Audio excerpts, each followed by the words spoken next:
claim the U.S. government played a role in the September 11th attacks used to only be found on obscure internet blogs. And now these theories are making their way onto the campuses of some major American universities. Joining us now, the co-chairman of Scholars for 9/11 Truth, Professor Emeritus at the University of Minnesota at Duluth, James Fetzer. Professor, thank you so much for being with us. First of all, is this a required course? Can you hear me? Yeah, go ahead. Is it a required course?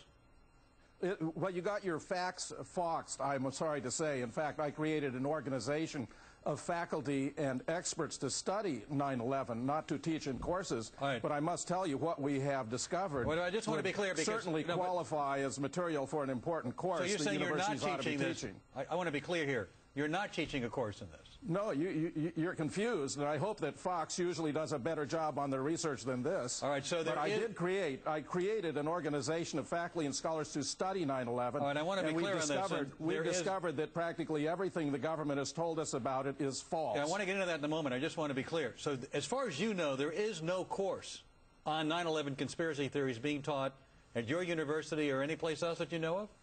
That's right, but it's a great idea. I would certainly support having such a course because there's a lot of material to work with. All right, and what evidence do you have that the government was involved, that Cheney knew, that anybody in the chain of command knew ahead of time that this was going to happen on 9/11? Can you give us any piece of evidence that would substantiate that argument?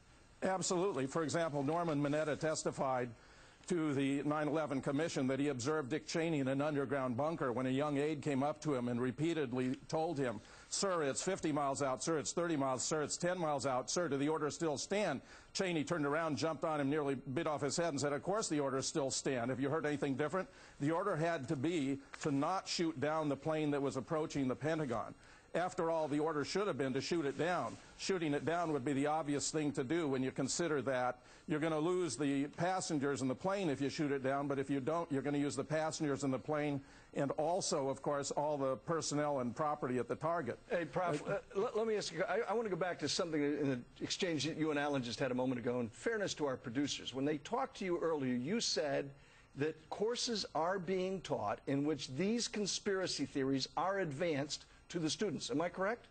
No, you're not correct. Okay. What I said to him was in courses on critical thinking, sometimes issues related to, for example, tax cuts or global warming or reasons for going to war in Iraq might be discussed as examples, but I know of no courses as such that are being taught that way. So let me ask, how big is this group of professors that you've put together, this organization you've formed, that gives credence, if you will, to the theory you just advanced about 9/11? Well, there are over 300 members, Colonel North, including about 200 with advanced research skills, and about 85 that have affiliations, including physicists, mechanical engineers, pilots, aeronautical engineers. Sure. We've discovered that the Twin Towers were brought down by controlled demolition. We've discovered that the Osama bin Laden appears to have had nothing to do with Prof, help me out here.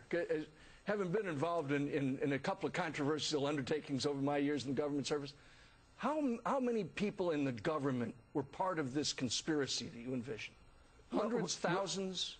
No, Ollie. I think it's a small number. You know about classified, controlled operations where everything's compartmentalized. Yeah. Do you know, Ollie, that the FBI has confirmed that they have no hard evidence relating Osama bin Laden to the events of 9/11? Are you aware of that? Well, Osama bin Laden himself claims that. I mean, they didn't manufacture those tapes. This is the FBI, Ollie. This is the FBI that has affirmed in the last couple of weeks they have no hard evidence tying Osama bin Laden to 9/11.